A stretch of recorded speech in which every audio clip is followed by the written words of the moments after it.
Magandang umaga, magandang hapon, magandang gabi po sa inyong lahat, mga magulang at mga kapatid. Muli po, welcome sa programa ng The Wonderful Acts of God ng Jesus is Wonderful Ministry at ng New Life Community, na kung saan tayo po ay muli na namang mag-aaral, magninilay, magbubulay ng mga salita po ng Diyos na siyang patuloy na magbibigay po sa atin ng kalakasan, kasiglahan, katatagan, ng kaligtasan at katagumpayan ng ating mga buhay, maging ng kagalingan ng ating mga katawan at buhay sa pangalan ni Jesus.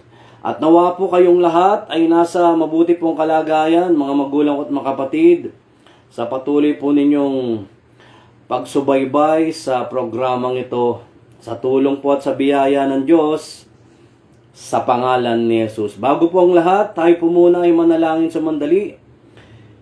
Father, in the name of Jesus, we bless your name, we magnify your name, we praise you. Truly, you're the King of kings, the Lord of lords, the makers of heaven and earth, the sea, and everything in them, who remains faithful forever. Kaya sa pangalan ni Jesus, minsan pa humihingi po kami ng tawad sa amin po mga pagkukulang, pagkakamali at pagkakasala na amin pong nagawa, naisip at nasabi na hindi po naging kalugod-lugod sa iyo. Patawarin mo po kami. Ikaw po may sabi, sino mang nananalig ay hindi mabibigo. Kaya sa pangalan ni Jesus, maraming pong salamat sa kapatawaran, sa biyaya, sa kaligtasan. Salamat po, O Diyos, sa lahat ng mabuting bagay na aming natatanggap sa araw-araw ng aming buhay. Salamat po, hindi mo kami iniwan, hindi mo kami pinabayaan, at marami rin pong salamat sa kapatawaran at sa kaligtasan ng aming buhay sa pangalan ni Jesus. At sa mga oras pong ito, amin na pong inaangkin ang 100% tugon at sagot sa aming mga dasal at panalangin. To God be all the glory in Jesus' mighty and powerful name. We pray, and everybody say, Amen and Amen. Purihin po natin ang ating mahal na Panginoon. Hallelujah! Praise the Lord! Welcome po mga ka-wonderful, ka-new life, kapatid, kapamilya, kapuso, kasangga, kabagang, ka-espiritu, ka-batchmates, kaklase, mga kakumparit, kakumare, at kayo pong lahat ng mga kasambahay sa pananampalataya. Kayo po ay patuloy na sumusubaybay sa programa ng The Wonderful Acts of God ng Jesus is Wonderful Ministry at ng New Life Community sa pangalan ni Jesus. Amen. Papurihan po natin ang ating buhay na Diyos. Hallelujah. Praise the Lord. So tayo po, mga magulang, mga kapatid, ay akin po kayong inaanyayahan kunin po ninyo ang inyong mga Bible, ang inyong mga gadgets na meron pong laman ng salita po ng Diyos, ang inyong mga notebook, notepads, upang inyo pong mailista ang lahat ng ating mapag-aaralan ngayong umaga, ngayong hapon, ngayong gabing ito. Saan man po kayo naroroon, dyan po sa NCR, Luzon, Visayas at Mindanao, at sa lahat po ng mga bansa na naaabot po ng programang ito sa pangalan ni Jesus. Napakaganda po ng ating tatalakayin ngayong araw na ito. Hallelujah, mga magulang at mga kapatid. Ito po ay sa Mark chapter 6 verses 1 to 6. Sa aklat po ni San Marcos, kabanata 6, talatang 1 hanggang 6. Hallelujah. Ipagpaumanin po ninyo ang aking boses sapagkat medyo Hindi po maganda ang aking lalamunan. Purihin ang Panginoon. Hallelujah. Praise the Lord. Okay? So atin pong basahin itong mga talatang ito na atin pong pinamagatang when familiarity breeds contempt. When familiarity breeds contempt. Kapag kilala po natin ang isang tao, dito po sa Ebanghelyo na ating babasahin ay nauuwi po sa pag-aglahi. Nauuwi sa, sabi nila sa termino ng mundo, pangaasar. Ayan. O pagbubuska. Ayan. Ganun talaga Kilala nila si Jesus, kaya ito po ay hindi nila tinanggap sa kanyang sariling bayan. Kilala niya ang buong family ni Jesus o ang buong pamilya ni Jesus. Kaya ganito po ang nangyari. Nauwi sa pag-aglahi o pangbubuska o pangaasar o panlalait sa madalit sabi. Amen? So atin pong basahin. Marcos Kabanata 6 mula po sa talatang 1 hanggang 6, at sabi po rito, at umalis siya doon at nasa kanyang sariling lupain, or napasa kanyang sariling lupain, at nagsisunod sa kanya ang kanyang mga alagad. At nang dumating ang Sabat, ay nagpasimulang magturo sa sinagoga, at marami sa mga nakakarinig sa kanya ay nangagtataka, na nagsasabi, saan nagkaroon ang taong ito ng mga bagay na ito? Anong karunungan ito na sa kanya'y ibinigay, at anong kahulugan ng gayong mga makapangyarihang gawa ang ginawa, or rather ang ginagawa ng kanyang mga kamay? Verse 3, hindi baga ito ang anluwagi, ang anak ni Maria, at kapatid ni Santiago, at ni Jose, at ni Judas, at ni Simon? At hindi baga nangaririto rin sa atin ang kanyang mga kapatid na babae? At siya'y kinatitisuran nila. At siya'y kinatitisuran nila. Tandaan po ninyo itong word na ito mamaya. Magagamit natin itong salitang ito. Verse 4, at sinabi sa kanila ni Jesus, walang propetang di may kapurihan, liban sa kanyang sariling lupain, at sa gitna ng kanyang sariling mga kamag-anak, at sa kanyang sariling bahay. Verse 5, at hindi siya nakagawa doon ng anumang makapangyarihang gawa, liban sa ipinatong niya ang kanyang mga kamay sa ilang may sakit, at pinagaling sila.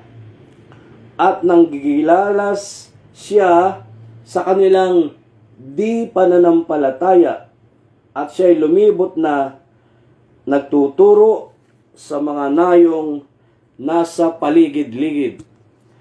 Mga magulang ko at mga kapatid, ito po ang mabuting balita ng ating Panginoon. Pinupuri ka namin, Panginoong Hesus Kristo. Palakpakan po natin ang ating buhay na Diyos. Hallelujah! Praise the Lord! Again, ang title po natin, When Familiarity Breeds Contempt. Pagka kilala natin ang isang tao, nauuwi sa panlalait o pag-aglahi. Sabi ko nga po sa inyo kanina, the better we know people, the more likely we are to find fault with him, or rather, fault with them.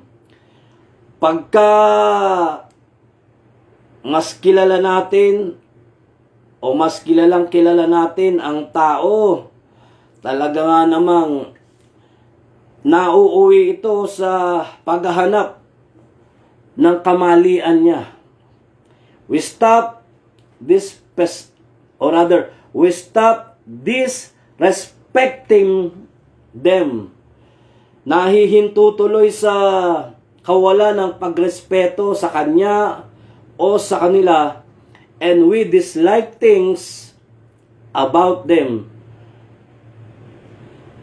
Inaayawan natin kung ano man ang meron siya o kung ano man ang mga bagay na meron siya. Inaayawan natin ito sa isang tao kapag kilalang kilala natin siya. Naintindihan po natin, mga magulang, mga kapatid? Can you say amen? Ganito po ang nangyari sa ating Panginoon nang siya ay muling dumalaw sa kanyang sariling bayan. Kaya grabe ang naranasan niyang rejection sa kanila. Grabe ang kanyang naranasang rejection sa kanila. Truths to ponder. Mga katotohanan na dapat po nating isaalang-alang, isa puso, isa isip, sa ebanghelyo na ating pong binasa, mga magulang ko at mga kapatid. Number 1, anong klaseng rejection ang inabot po ng Panginoong Hesus sa kanyang sariling bayan o sa kanyang sarili mismong pamilya? Narito po, rejection of the evidence of His teaching, wisdom, and miracles. Rejection of the evidence of His teaching, wisdom, and miracles. Saan po natin mababasa yan? Sa verses 1 to 2. At umalis siya doon at napasa kanyang sariling lupain at nagsisunod sa kanyang mga alagad. At nang dumating ang Sabat, ay nagpasimulang magturo siya sa sinagoga. Nagtuturo po ng mga panahon na yon si Jesus sa worship center. At sabi po rito, marami sa nakakarinig sa kanya ay nagtataka. Ayan po, nagtataka sila eh. Hindi po sila makapaniwala eh. Na nagsasabi, saan nagkaroon ang taong ito ng mga bagay na ito? At anong karunungan ito na sa kanya ibinigay? Yung mga bagay daw po na meron kay Jesus, yung kanyang pagtuturo, yung kanyang pangangaral, yung kanyang karunungan, pinagtatakhan nila eh. Hindi nila ito pinaniniwalaan. At anong kahulugan ng gayong mga makapangyarihang gawa na ginagawa ng kanyang mga kamay? Yung ginagawa po ng kanyang mga kamay na siya po'y nagpapagaling, nagpapamalas ng mga himala, ng mga kahanga-hanga at kamanghamanghang bagay. Yun po yung unang-unang rejection na tinanggap po ni Jesus sa kanyang sariling bayan o sariling kapamilya, sariling mga kapuso, sariling mga kapatid, ika nga. O ayan na, sariling mga kabagang, sariling mga kalahi. Ayan, ang inabot po ni Jesus. Despite or in spite na nakikita po nila itong mga ebidensya ng kanyang pagtuturo, ng kanyang pangangaral, ng kanyang karunungan, at sa mga kahahanga-hanga at kamanghamanghang bagay na maari niyang gawin, na siya namang alam din nilang naririnig at nababalitaan na nilang lahat ito sa katauhan ng ating Panginoong Hesus Kristo. O hindi ba ganyan naman talaga ang maraming tao? Hanggang ngayon nga hindi nila pinaniniwalaan si Jesus bilang kanilang sariling tagapagligtas. Hallelujah. Kaya mga magulang, mga kapatid, dito po sa pangyayaring ito, grabe po ang inabot na panlalait o pag-aglahi sa ating Panginoon. Can you say Amen? Pangalawa na gusto ko pong i-share sa inyo, rejection of evidence of His person and character. Rejection of evidence of His person and character. Yung di nila pagtanggap sa mismong pagkatao at katangian ng ating Panginoong Hesukristo. Yun po yung pangalawang pagtatakwil nila kay Jesus o pangalawang di nila pagtanggap sa ating Panginoong Hesukristo, yung mismong katauhan ni Jesus, yung mismong mga katangian na meron si Jesus na kanilang nakita at nasaksihan, yun ang hindi nila mapaniwalaan. Saan po natin mababasa yan? Sa verses 3 to 4. Sabi po rito, hindi baga ito ang anluwagi? Anluwagi means karpintero. Ang anak ni Maria at kapatid ni Santiago, ni Jose, at ni Judas, at ni Simon. At hindi baga nangaririto sa atin ang kanilang mga kapatid na babae, at siya'y kinatitisuran nila. At sinabi sa kanila ni Jesus, walang propetang di may kapurihan, liban sa kanyang sariling lupain, at sa gitna na kanyang sariling mga kamag-anak, at kanyang sariling bahay. So ayun po, in what manner na nireject nila ang pagkatao at katangian ni Jesus. Letter A, familiarity with His skill. Familiarity with His skill or ability. Kilala nila si Jesus na siya po ay anluwagi, siya po ay karpintero, kaya minalit nila yung pagiging karpintero, anluwagi niya. Kasi ng mga panahon na yon, low class ang isang taong nasa ganitong kalakaran sa buhay. Maliit lamang ang pagtingin nila. Pero alam po ninyo, kung may mga karpinterong nanonood sa akin, kayo mga karpintero, kayong mga gumagawa ng bahay, gumagawa ng mga building, gumagawa ng kung ano-ano mang mga tinatawag na gift of craftsmanship, etc., etc. Kayo po ay nais kong papurihan ng Panginoon sa buhay po ninyo, sapagkat bukod sa ito po ay marangal na hanap buhay, dapat po ninyong pagyamanin. Dapat po ninyo itong alagaan at pag-ibayuhin po ninyo ang inyong pagiging karpintero, sapagkat kahalintulad po ninyo si Jesus. Biro po ninyo yan. Kaparehas nyo po ang Panginoon na gumagawa ng kung ano-ano mang mga bagay. Hallelujah! Can you say amen? Kaya mas lalo po ninyong ikarangal ang inyong pagiging isang karpintero o pagiging isang anluwagi, o kung kayo man ay may tinatawag na gift of craftsmanship. Mga magulang ko at mga kapatid na nanonood po sa akin ngayon, dito po sa ebanghelyo na binasa natin, baliwala po sa kanila yung skill at yung ability po ni Jesus, dahil inuulit ko pong sabihin sa inyo, sa paningin po nila, low class itong hanap buhay o itong ginagawang ito ng ating Panginoong Hesukristo. Nagkakaintindihan po mga magulang, mga kapatid. Letter B, familiarity with His mother. Kilala nila si Maria. Si Maria po, mahirap na tao. Mahirap itong nanay ni Jesus. Nanggaling sa mahirap na pamilya. Nanggaling sa low class na pamilya.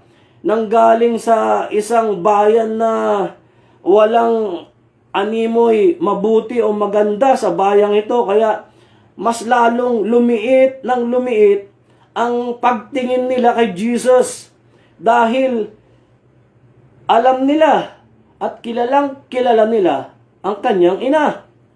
Nagkakaintindihan po, ganyan naman talaga ang tao. Oh. Sabi nga po sa akin dati dito yan ba yung anak ni Lakay? Yan ba yung anak ni Cesar? Yan ba yung anak ni Pascuala? Yan ba yung anak ni Rosita? Aba, kailan pa naging pastor yung anak niyang yan? Kilala nila ako dito, kilala nila ang tatay ko. Kaya nagtataka rin sila, bakit ako naging pastor, bakit ako naging preacher? Alam nila yung pagkatao ko Alam nila yung pagkatao namin ng tatay ko dito dati, purihin ng Panginoon.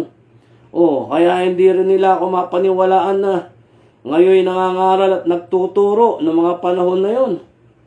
Nakuha niyo po ibig kong sabihin, alam nila, lasinggero, maraming bisyo, basagolero, bad boy din po ako dito sa lugar namin nung wala pa ako sa pagkakilala sa Panginoong Hesukristo.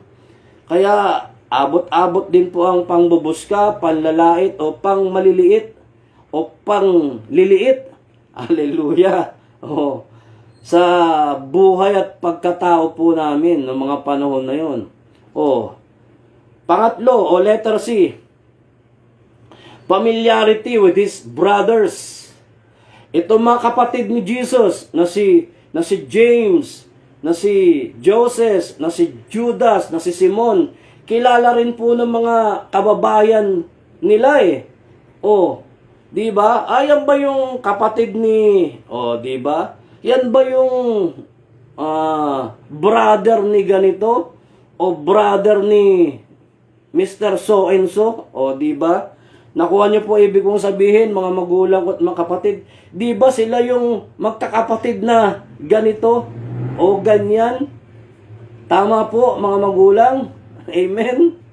Letter D, familiarity with his sisters. Kilala din nila yung mga kapatid na babae ni Jesus.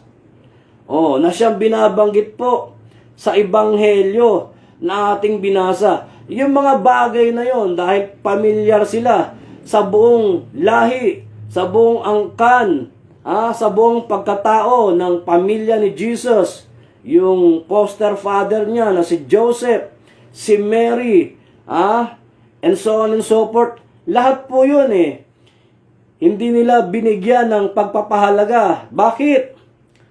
Sapagkat, inuulit ko pong sabihin, kapag kilala mo ang isang tao, o kilalang kilala mo ang isang pamilya, kahit ano pang mabuti na meron na sila, kahit ano pang pagbabago na meron sila, nauuwi pa rin po sa pag-aglahi, sa panlalait.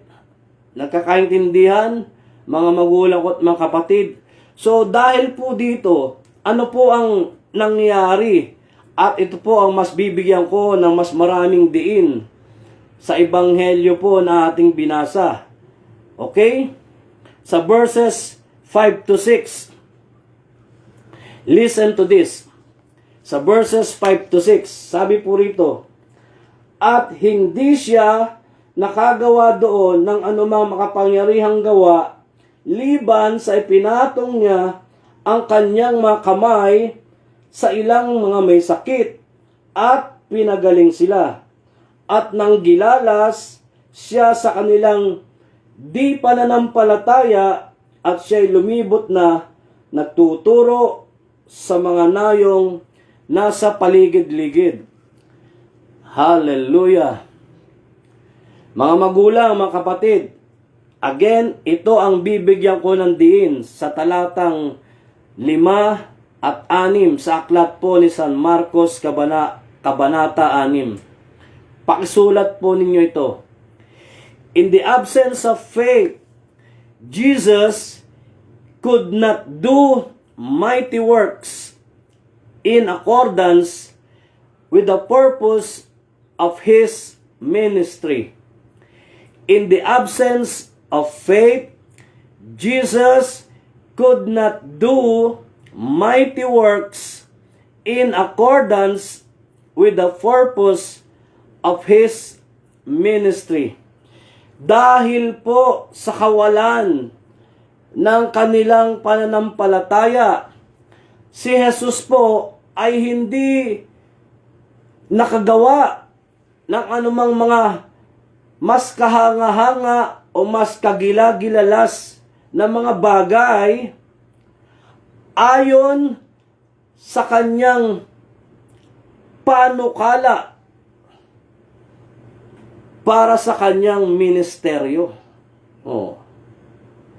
Paano siya makagagawa ng mas marami pang himala?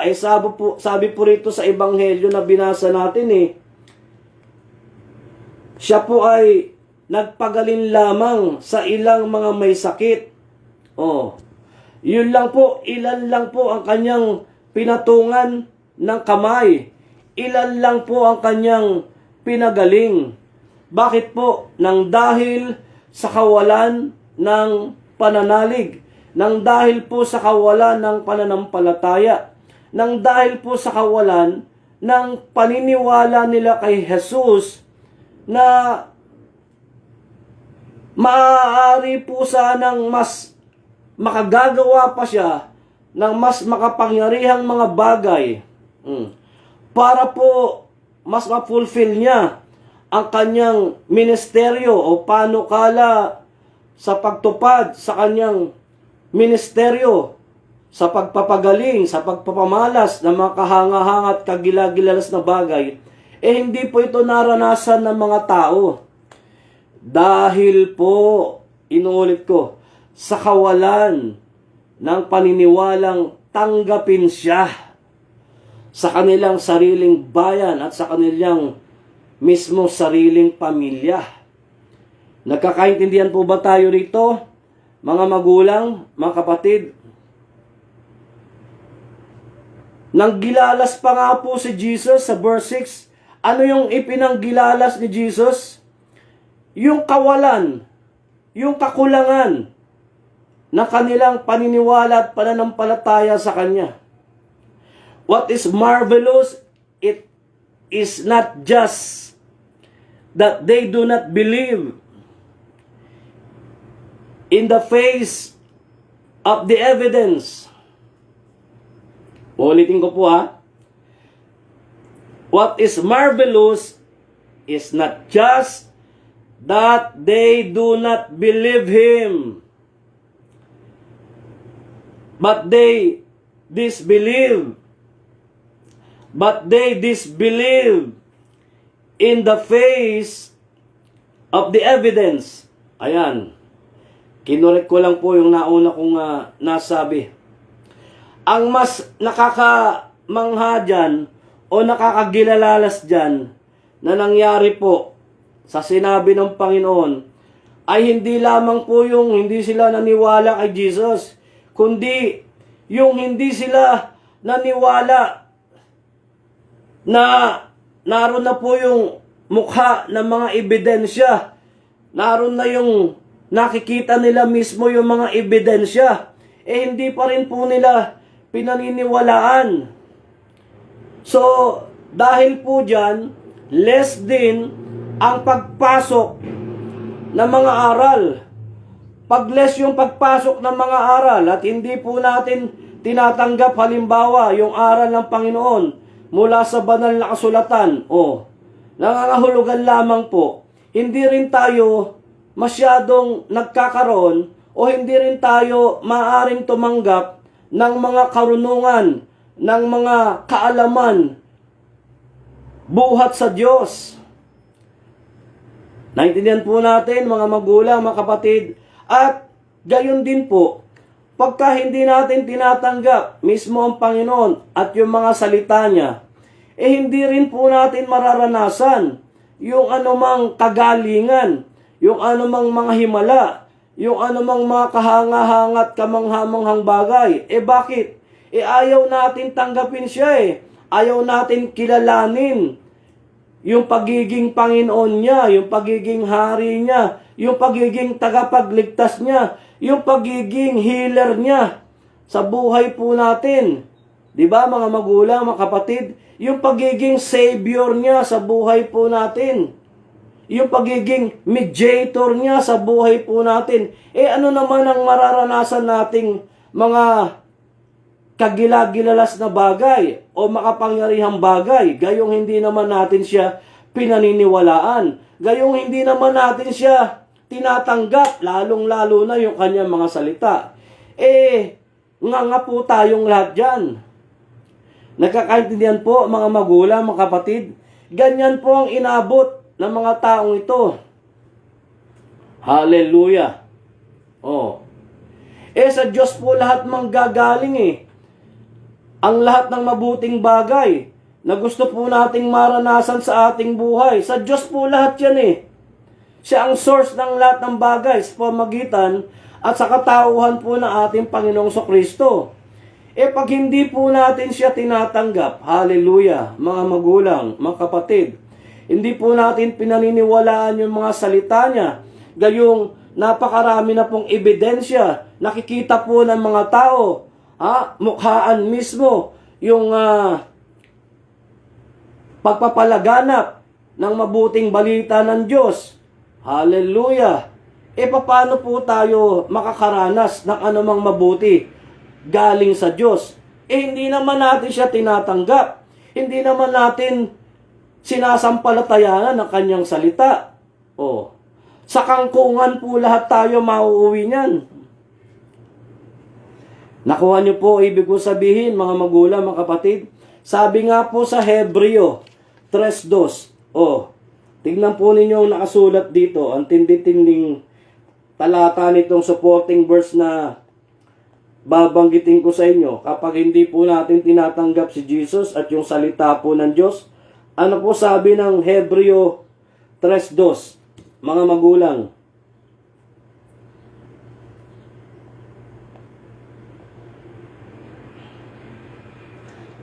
Hebreo 3:12.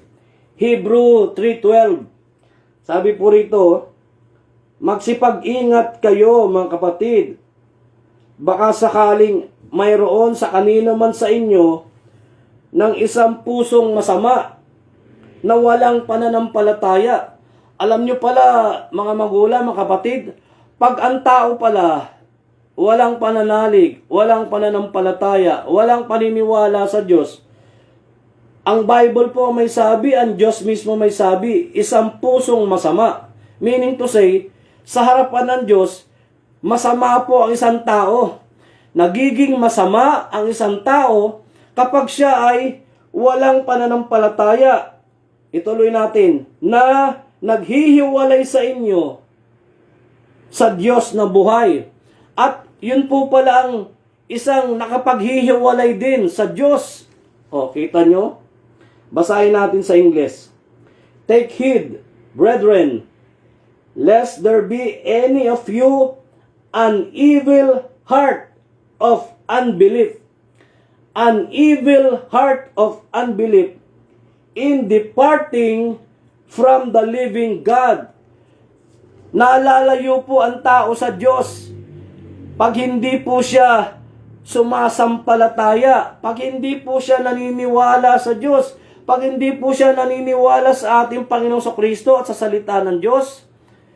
Ito ang nagpapalayo sa Diyos.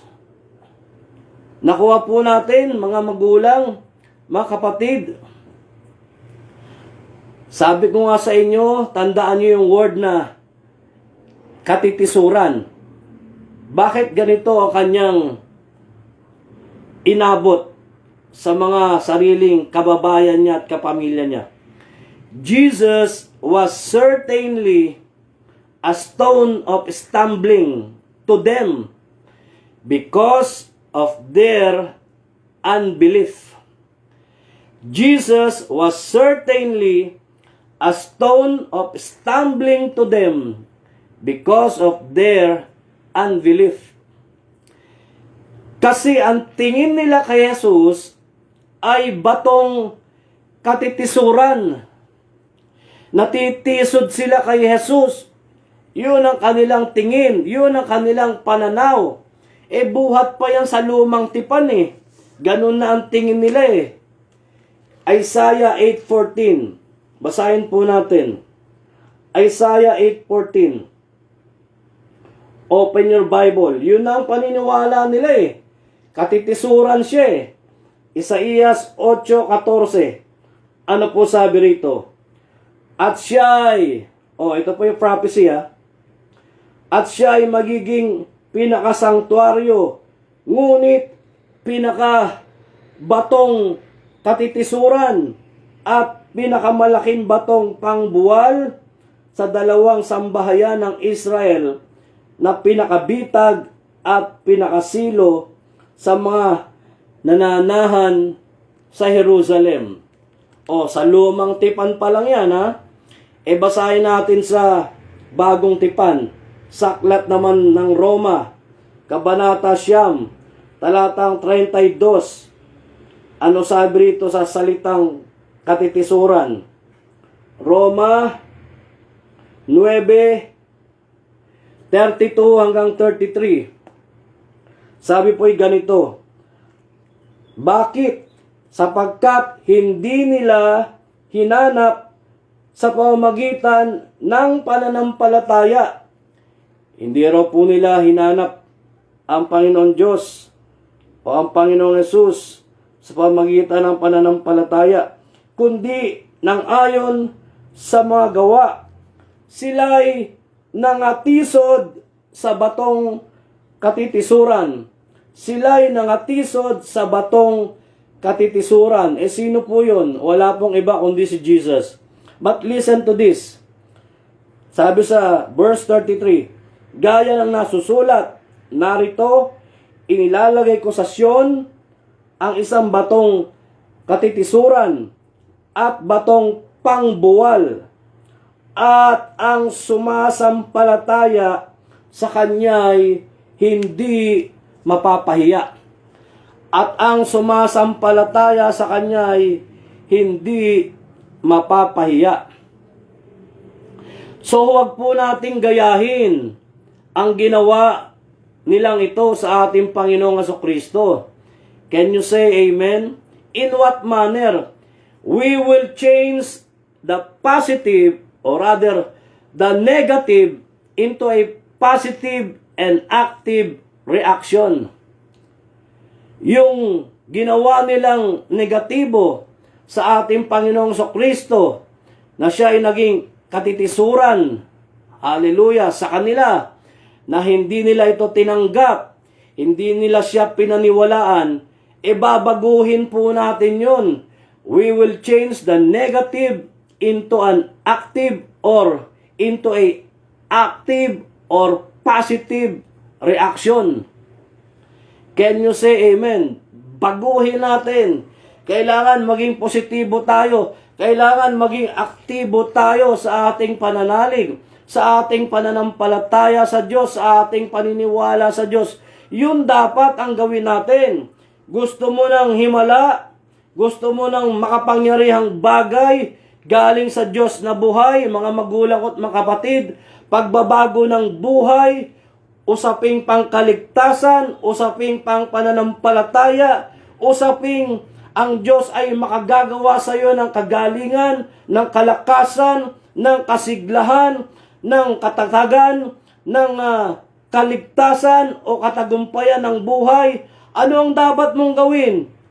Tita Susan, Ate Mila, Ate Evelyn, Sister Bibian, Nanay Emmy, Sister Jovelyn, lahat kayo na nanonood sa akin ngayon, Sister Ed Story Campo, Ate Doris, ano gagawin natin? Kayong lahat na sumusubaybay ngayon, kayong lahat na nanonood at nakikinig sa atin ngayon, di gawin nating positibo, gawin nating aktibo, progresibo, produktibo ang ating pananalig at paniniwala sa Diyos. Hallelujah! Lahat ng mabuting bagay na naaangkop at nararapat mong tanggapin, hallelujah, ayon sa salita ng Diyos, ay matatanggap mo sa kabutihan ng Diyos sa pangalan ni Jesus. Can you say amen? Sister Melania, narinig mo yun? Amen? Bakit natin siya tutularan? O bakit natin sila tutularan? Ayaw nilang paniwalaan si Jesus? Eh di tayo ang maniniwala. Ayaw nilang sumampalataya kay Jesus? Eh di tayo ang sasampalataya. Di ba? Ayaw nilang manalig kay Jesus? Eh di tayo ang mananalig. Problema na nila yon. Basta ikaw na nakarinig ngayon, ikaw na nakinig at nanood ng mabuting balita ngayon, wala kang ibang gagawin, wala kang ibang susundin, kundi yung salita ni Lord, yung salita ng Panginoon. At tinitiyak ko sa inyo, may mangyayaring mabuting bagay sa lahat ng larangan ng inyong buhay sa pangalan ni Jesus. Amen? Palakpakan po natin ang ating mahal na Panginoon. Hallelujah! Gusto mo ng himala? Gusto natin ng himala? Eh di maniwala. Wow, magandang rhyme yun ah. Gusto mo ng himala? Eh di maniwala. Amen. Hallelujah. Pambihira. Kay Jesus, lahat para tayo ay matugon. Kay Jesus lahat lalapit. Dapat tayo. Hallelujah. O tayong lahat, lalapit kay Jesus. Yan ang protocol. Inuulit ko, yan ang protocol. Hallelujah. Gusto mo pala ng himala eh. Gusto pala natin ng mga kahanga-hangang bagay eh. E di siyang gawin nating object ng ating faith. Can you say amen?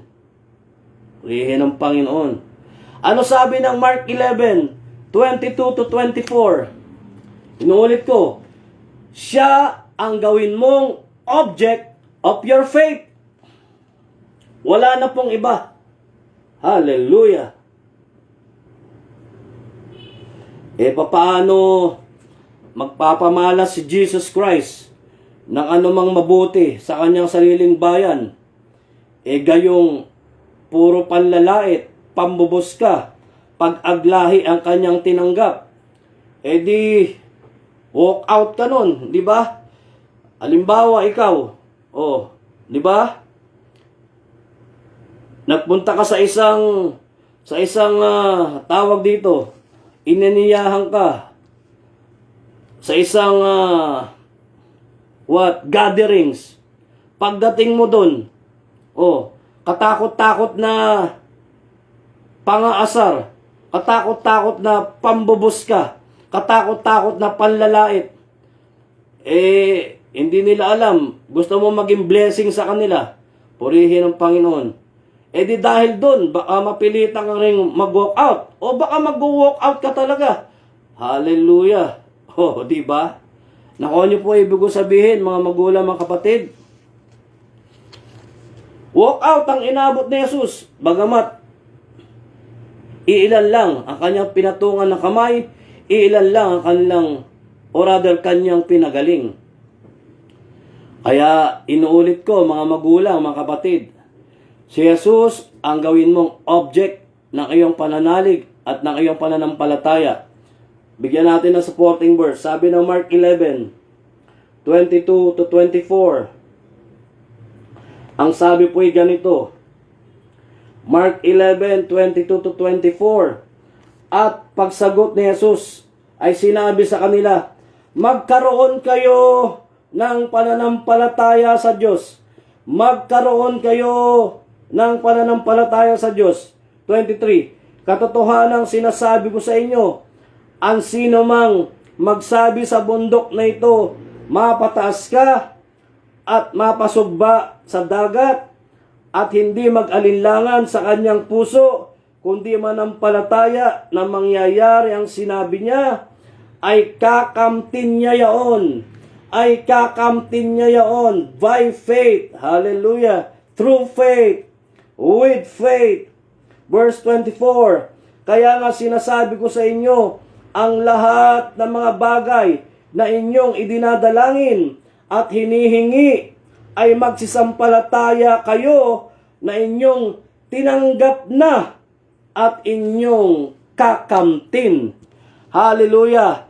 I pray, Ate Elizabeth Lim, right now, dahil sa iyong pananalig, dahil sa iyong pananampalataya, anuman ang sinabi ng doktor, anuman ang hindi makita ng doktor, si Jesus na pinakamahusay na doktor, pinakamahusay na manggagamot, pinakadakilang healer, hallelujah, pinakamahusay na anluwagi, pinakamahusay na karpintero ng ating mga katawan, ng ating buhay. Tandaan nyo, ang katawan natin, building po ito.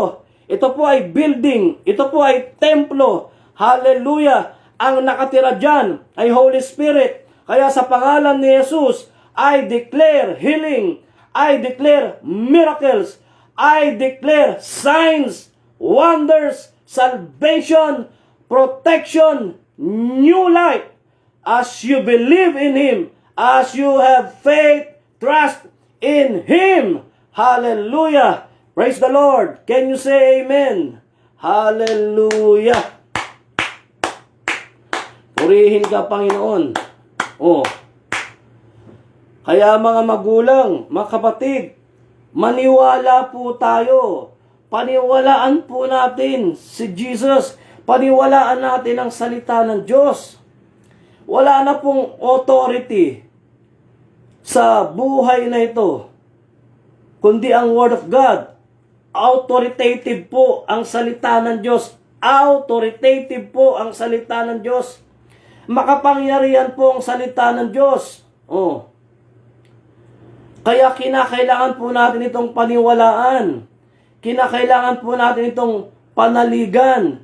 Kinakailangan po natin itong tanggapin sa usaping pangkaligtasan, sa usaping pangpananampalataya, sa usaping proteksyon, usaping pagbabago ng buhay, mga kahanga-hanga, kagilagilalas na bagay, usaping pagpasok sa kaharian ng langit, hallelujah, usaping pagpasok, hallelujah, sa buhay na walang hanggan, lahat po ito manggagaling sa Diyos. Lahat po ito manggagaling sa salita ng Diyos, sa katauhan at sa pamagitan ng ating Panginoong Jesucristo. Can you say amen? Purihin po natin ang ating mahal na Panginoon. Hallelujah. Kaya nga, dito sa pangyayari sa Ebanghelyo na ating binasa, mga magulang, mga kapatid, nang dahil sa ginawa nilang ito sa ating Panginoong Jesucristo, ano mang mabuti na dapat sana'y ibibigay ng Diyos sa pamamagitan ni Jesus sa pagdalaw niya sa kanyang sariling bayan, sa kanyang sariling kasambahay, sa kanyang sariling kapamilya, sa kanyang sariling mga kapuso at mga kapatid, ay hindi nangyaring maipamalas ang lahat ng bagay na ito. Inuulit ko, in the absence of their faith, nang dahil sa kawalan na kanilang pananalig, paniniwala at pananampalataya sa Diyos sa pangalan ni Jesus. Amen? Kaya mga magulang, mga kapatid, narito po ang aking konklusyon. Sa mabuting balita na ating binasa at pinag-aralan, kapag tayong mga tao, hindi natin tinanggap si Jesus bilang Panginoon, Hari, at sariling tagapagligtas ng ating buhay, at hindi tayo sumunod sa kanyang kalooban, sa rejection din mauuwi ang lahat. Sa rejection din mauuwi ang lahat. Kapag nireject natin siya, ire-reject din po tayo. Bakit? sabi po ng Bible, datapwat sino mang sa akin magkaila sa harap ng mga tao, ay ikakaila ko rin naman siya sa harap ng aking Ama na nasa langit. Mateo, Kabanata 10, talatang 33. So magandang umaga, magandang hapon, magandang gabi po sa inyong lahat. Nawa po napagpala kayo ng mga salitang inyong narinig sa pangalan ni Jesus. Purihin po natin ang ating mahal na Panginoon. Hallelujah. So tayo po ay manalangin. My brothers and sisters in Christ, napakabuti po ng Diyos. Hallelujah. Kunin ko lang po yung mga listahan ng mga nagpapapray po. Praise the Lord. Okay? Patuloy po nating damhin ang presence ng Panginoon.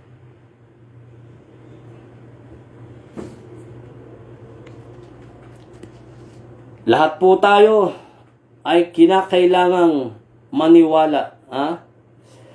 Lahat po tayo ay kinakailangang manalig. Lahat po tayo ay kinakailangang magtiwala at sumampalataya sa Diyos at sa Kanyang mga salita sa pangalan ni Jesus. Yan po ang prerequisite ng Bible, my brothers and sisters in Christ. Amen.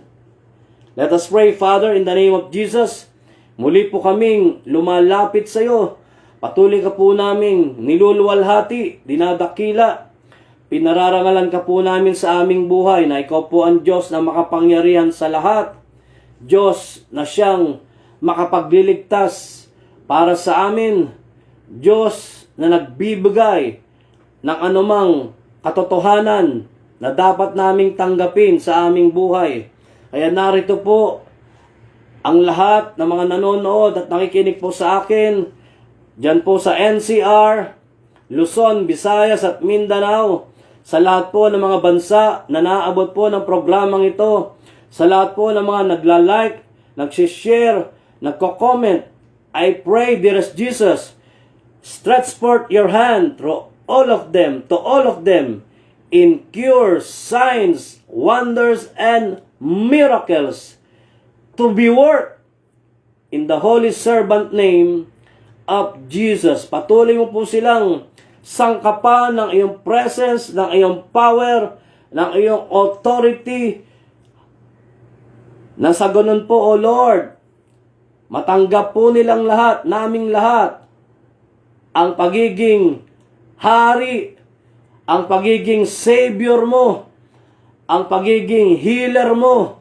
ang pagiging mediator mo sa aming mga buhay sa pangalan ni Jesus. Kaya aming Ama, ipinagkakatiwala ko po ang lahat ng mga magulang ko, mga kapatid na ito, na siyang nanonood sa akin at makakapanood sa akin at patuloy na makakapanood at makakapakinig sa akin sa programang ito sa pangalan ni Jesus. Maging ang mga kapwa ko lingkod ng Diyos na lagi pong nanonood sa akin, mga kapwa ko mga ngaral, mga kapwa ko tagapagturo na nanonood po sa programang ito, Lord, ipinagkakatiwala ko po silang lahat sa iyo. Bawat miyembro ng kanilang pamilya, mga churches, community at ministry sa pangalan ni Jesus. Ganon din po ang buhay ni Nanay Emmy, ang kanyang mga anak, mga apo, ang buong pamilya niya na nasa US, nasa Canada, nasa Bulacan, sa Payatas. Lord, patuloy mo silang sangkapan ng mga mabubuting bagay na nais mo maganap at mangyari sa kanilang buhay. Kaligtasan ay sumakanila, Lord God, karunungan, kaalaman, kalakasan, kagalingan na kanilang mga katawan at buhay. Patuloy na pagkakaisa, hallelujah, sa pangalan ni Jesus, sa pangalan ni Jesus. Ganon din po, O Diyos, sa buhay ni Ate G, na kanyang mister at na kanyang buong pamilya. sa buhay ni Ate Pe, na kanyang mister at na kanyang buong family, sa buhay ni Ate Mila, na kanyang mister at na kanyang buong family, sa buhay ni Ate Adele, na kanyang mister at na kanyang buong family, sa buhay po ni Sister Tess, na kanyang anak, apo, yung kanyang mga ate, kanyang kuya, ang buong family po niya, maging sa buhay po ni Major Lim, ang kanyang may bahay at ang kanyang buong pamilya. Ito pong hipag ni Sister G. Ito pong kapatid ni Sister G na si Ate Elizabeth. Ito pong kapatid ni Sister G na nasa Bulacan. Ito pong buhay ni Daddy Louie na kanyang may bahay at ng kanyang buong pamilya. Maging si Brother Bernie, ang kanyang may bahay at ang kanyang buong pamilya. Ito pong si Tita R, ang kanyang mister at kanyang buong family. Sister Lisa and family. Sister Vivian Bisco, kanyang mister, kanyang anak, at ang buong pamilya niya. Sister Teresa and family. Mami Glo Manalastas and family, ang kanyang mga anak, mga apo, ang ateng niya, ang dikong niya, Lord. I pray, hallelujah, na silang lahat, itong mga pamilyang ito na aking nabanggit na, ay patuloy mong dinadaluyan ng kaligtasan, ng kagalingan, ng kalakasan, ng kasiglahan, katatagan, katagumpayan ng kanilang mga buhay sa pangalan ni Jesus. Maging kay Ate Evelyn na kanyang mister, Lord God, at ang kanyang buong pamilya. Sister Edlyn, ang mister niya, mga anak niya na nasa Japan. Hallelujah. Sa katauhan po ni Saysay at yung bunsong anak po ni Sister Edlyn, Lord, salamat po sa pagkilos mo, sa paggawa ng mga pamilyang ito na akin nang nabanggit sa pangalan ni Jesus. Maging ng buong pamilya ni Ate Tess at ni Major Simon Sancho na ngayon po ay nasa Canada. Hallelujah! Yung family po nila sa Lagro, yung kanilang mga kasambahay, lahat ng kanilang mga mahal sa buhay, kay Engineer Boy Maralas, kay Sister Lumen Maralas, kay Architect Lai Maralas at sa buong Maralas family, kay Sister Maria Barik 4, ang mister niya at ang buong pamilya niya, kay Sister Rhea and family, kay Sister Adele and family, na sila po ay nasa US, nasa Australia, hallelujah, kay Sister Merlin Canto na nasa Belgium and family, maging yung anak niya po na sumasakay ng barko na si Nonoy, at yung anak niyang nurse na nasa London, kay Brother Primitivo, ang kanyang may bahay at ang kanyang pamilya, especially ang anak niya at apo niya na nasa ibang bansa, na silang lahat ay patuloy mo ring dinadaluyan ng kaligtasan, ng kalakasan, hallelujah, kagalingan, katagumpayan ng kanilang buhay. Kay Ate Doris, kay Kuya George and family na nasa US, yung pamilya po nila na nasa London, nasa Mexico, nasa Payatas, nasa Leganes, Iloilo. Lord, I pray that you will bless them in all areas and aspects of their lives sa pangalan ni Jesus.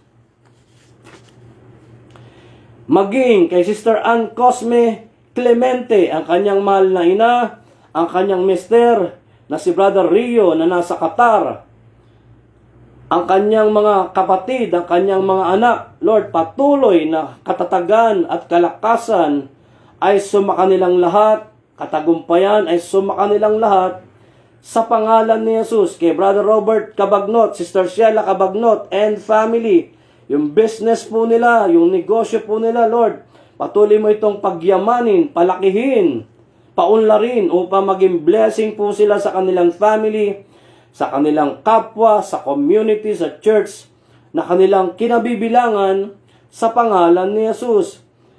Kaya Mami Yo and family, kay Lance Jeus Umali, healing sa kanyang katawan at buhay, kay Sister Rose at kay Brother Jong na aking mga kapatid, at maging sa aking mahal na ina, at sa lahat ng mga kapatid ko, mga bayaw ko, at sa lahat po ng mga pamangkin ko, O Diyos, salamat po sa mga himala, kahanga-hangat kamanghamanghang bagay, kaligtasan, pagkakaisa sa aming buong family, kagalingan ng kanilang mga katawan at buhay, sa pangalan ni Jesus, maging sa buong Payatas chapter, sa lahat po ng mga elders namin sa Payatas, lahat ng mga youth sa Payatas, Lord, truly, Ikaw ang siyang nagpapamalas din ng mga kagilagilalas na bagay sa kanilang mga katawan at buhay, sa pangalan ni Jesus. Sa mga taga Iloilo chapter, dyan po sa Kalayaan, sa Holy Spirit, sa Batasan, sa mga taga Tondo chapter, sa mga taga Leganis Iloilo chapter, sa mga taga Lagro community. Hallelujah. Salamat po, pinagaling mo na yung kapatid ni Sister Melania dyan po sa Lagro community, at sa lahat po ng mga kapatiran dyan. Hallelujah. Sa mga taga Jesus is Wonderful Ministry, sa lahat ng mga taga New Life community dyan po sa Maypaho, sa lahat ng mga nagsuserve sa community at church na ito, O Diyos, salamat po sa mga mabubuting bagay, kahangahangang bagay na ipinamalas mo na sa kanilang lahat, sa pangalan ni Jesus. Maging kay Ate Bering dyan po sa Maypaho and family, sa lahat po ng mga kaklase ko, sa lahat po ng mga kabatchmates ko, sa lahat ng mga kumpare ko, kumare ko, sa lahat ng mga nagla-like, nagsishare, nagko-comment sa programang ito. Hallelujah.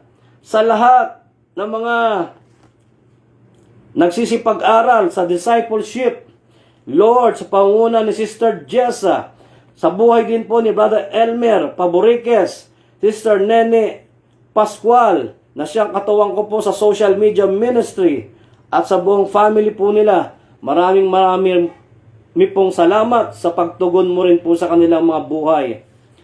Maging sa lolo at lola ni Sister Nene na si Felix Pascual at Manny Pascual. Hallelujah.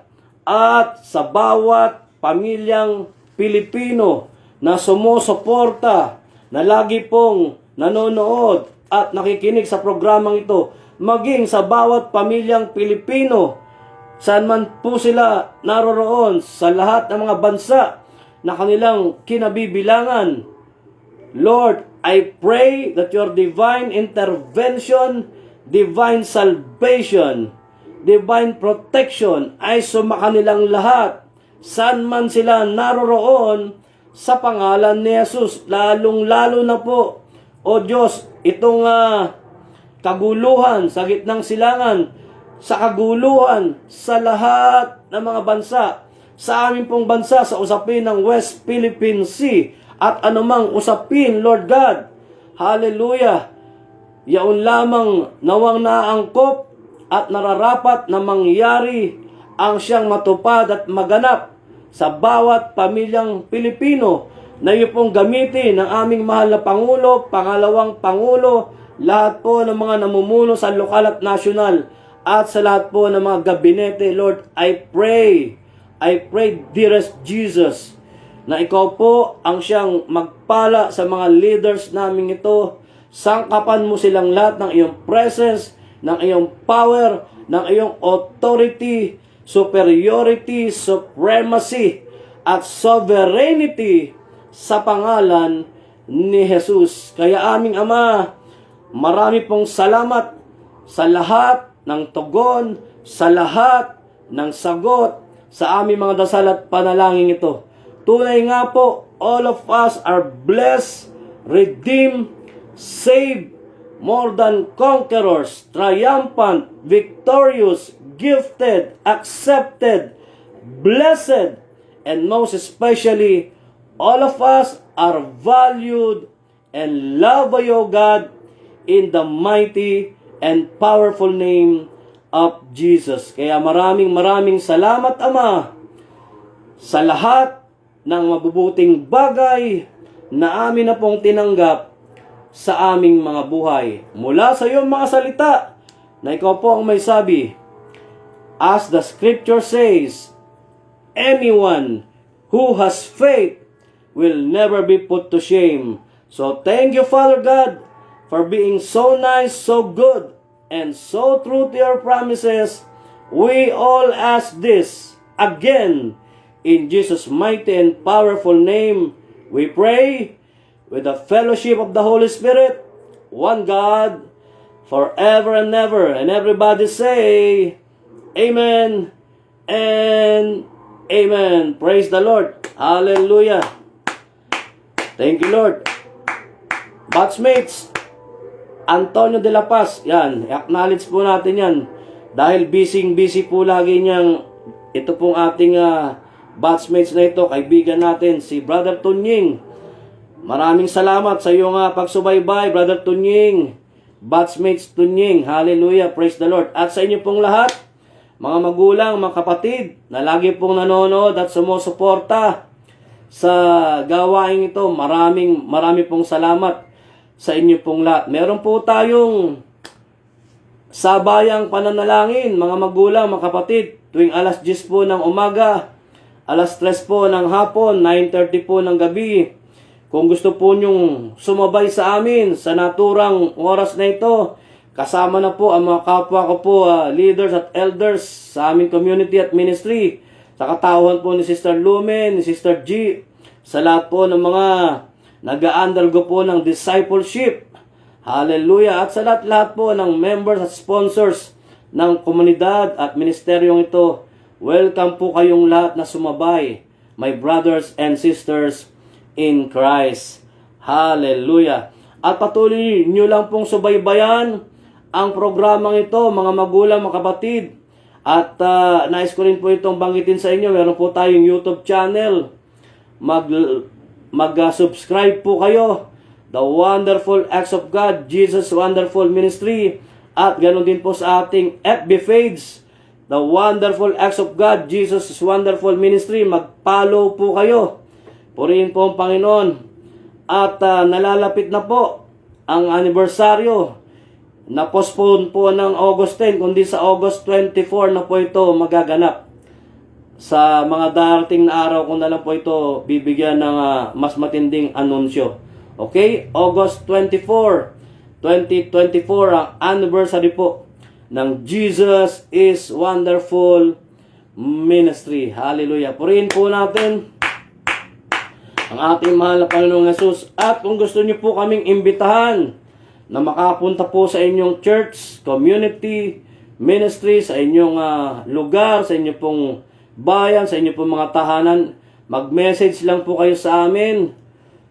I-message nyo lang po ang abang lingkod na ito at kami po ay willing na mag-mission po sa inyo, magturo at mangaral ng mga salita po ng Diyos, sa kapurihan po ng Diyos, sa pangalan ni Jesus. Hallelujah. Praise the Lord. At minsan pa, my brothers and sisters in Christ, tanggapin po ninyo ang kagandahang loob ng Panginoong Kristo, ang pag-ibig ng Ama, at ang pakikiisa ng banal na Espiritu Santo magpasawalang hanggan, at ang lahat po ay magsabi ng Amen and Amen. Hanggang sa muli, araw po ng linggo, alas 5 po ng hapon, magkita-kita po tayo sa programa ng The Wonderful Acts of God, ng Jesus is Wonderful Ministry, at ng New Life Community, sa pangalan ni Jesus. Maraming pong salamat. Bye-bye.